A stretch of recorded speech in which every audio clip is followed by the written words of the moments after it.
이번 강연은 도달 가능미라는 대주제로 준비된 이야기입니다.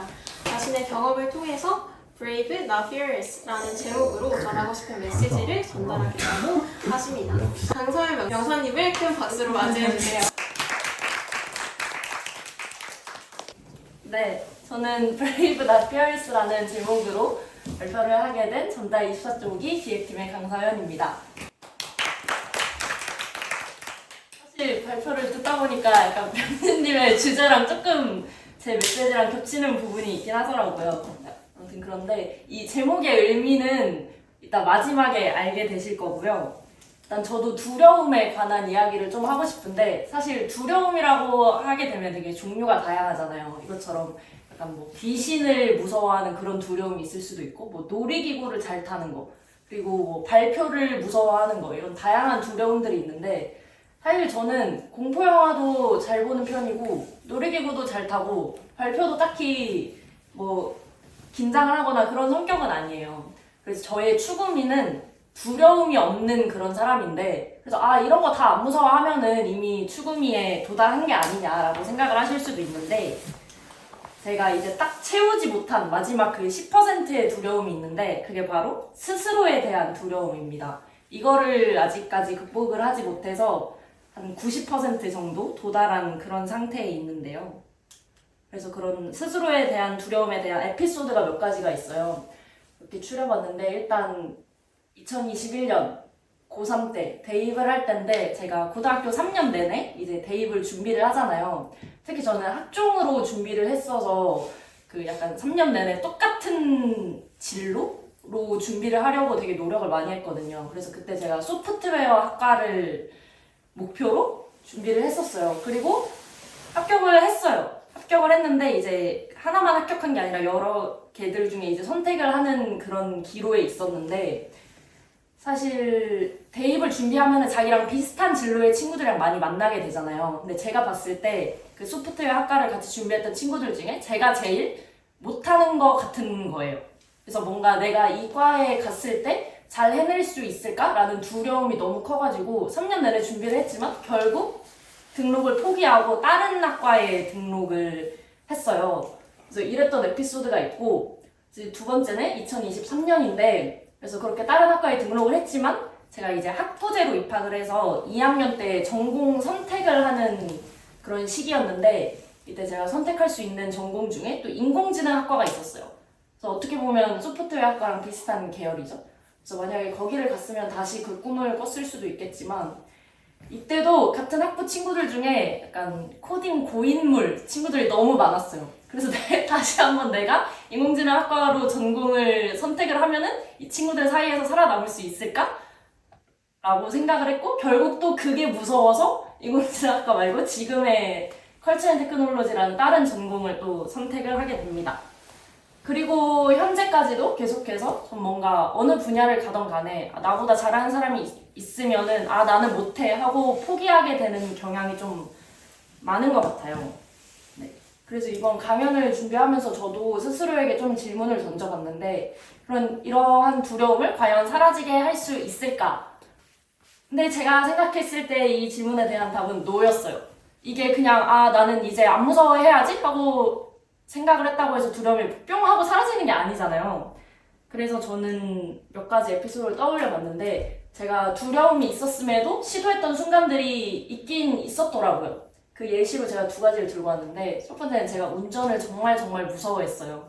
운전면허도 따기 싫었는데, 약간 그런 말이 있잖아요. 운전면허는 부모님이 학원비를 내줄 수 있을 때 따야 된다. 그 말을 듣고 수능을 이제 다 보고 부모님이 학원비를 내준다 해서 학원을 등록을 했어요. 그래서 너무 무서웠는데, 제가 도로주행을 사수를 했거든요. 그래서 사수라고 진짜 울면서 땄어요. 너무 무서운데 따야는 될 것 같고 학원비는 다 냈고 해서 결국에는 일정 보통을 땄던 그런 경험이 있고요. 네, 두 번째는 제가 어렸을 때 강아지한테 물릴 뻔한 적이 있어서 강아지를 진짜 무서워했어요. 그래서 막 길 가다가도 앞에 강아지 오면 막 다른 길로 돌아가고 할 정도로 엄청 무서워했는데, 제가 좀 커서 애견 카페를 갈 일이 있었어요. 이건 좀 긴 얘기를 약간 생략하고 말하면 가야 될 일이 있었어요. 너무 가기 싫은 거예요. 근데 가야 됐어요.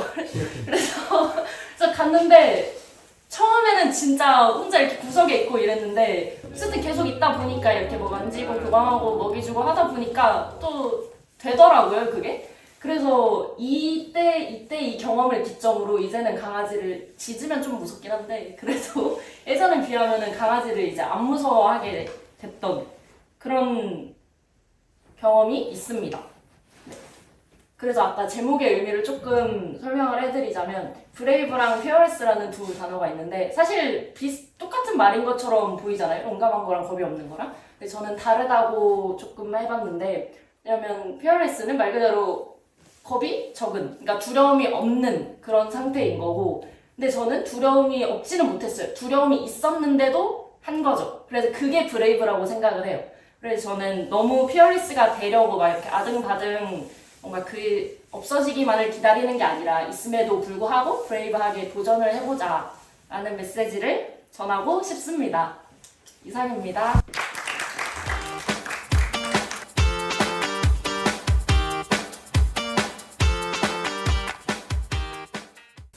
저희 다음 강연은 대주제로 2달 가능미로 주제는 도달 가능한 1cm로 강연을 진행해 주실 정세현 명사님이고요. 큰 박수로 함께 강연을 시작해 볼게요. 네, 안녕하세요. 도달 가능한 1cm라는 주제로 강연을 진행하게 된 24기 제작본부 정세현입니다. 저는 오늘 도달 가능미라는 키워드를 통해서 여러분에게 저의 이야기를 들려드리고자 합니다. 혹시 여러분 추금이라는 말 들어본 적 있으신가요? 네. 앞에서도 그 다른 조의 주제로 추금이를 주제로 하신 것처럼 많이 좀 들어보셨을 것 같은데요. 도달 가능미는 이러한 추금이라는 단어가 유행하기 시작하면서 함께 주목받게 된 단어입니다. 화면에 보이는 이 이미지에서 알 수 있듯이 추금이란 내가 꿈꾸는 이상적인 모습을 말하고 또 도달 가능미는 지금의 내가 현실적으로 닿을 수 있는 모습을 의미합니다. 우리는 늘 추구미를 먼저 그리게 됩니다. 다들 이 장이수보다는 김고은이 먼저 되고 싶겠죠. 하지만 현실은 대부분 도달 가능미에 머무르는 경우가 많은데요.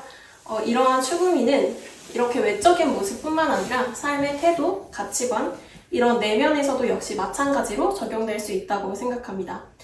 이런 추구미와 도달 가능미의 간극 속에서 우리는 스스로를 부족하다고 느끼기도 하고 때로는 완벽하지 못한 자신을 탓하기도 합니다.